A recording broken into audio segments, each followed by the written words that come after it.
These are the materials you will need to make our Pooja Thali. All the products are from Amazon and I have shared the links in the description box. We will first attach the crystal chain. We can mark the position for attachment with a brown tape. We use a glue gun to stick it to the thali.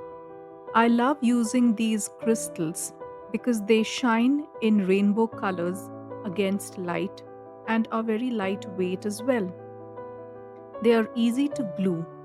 Once done, we can remove the brown tape. We will glue florals next using the glue gun. I like to alternate the colors to show a variety, but you can also bunch colors together.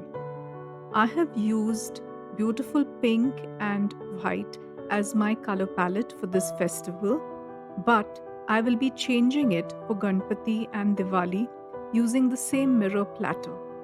Feel free to try different combinations of placement. Next, we add the fillers like tiny flowers and greens. These add more elegance and appeal to the florals.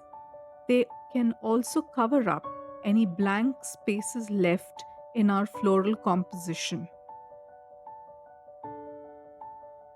I love pairing the mirror thali with these German silver puja essentials.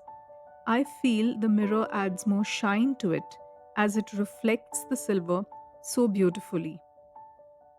Since we have made this for Rakshabandhan, we can add Rakhi to it as well. And our thali is ready for its debut.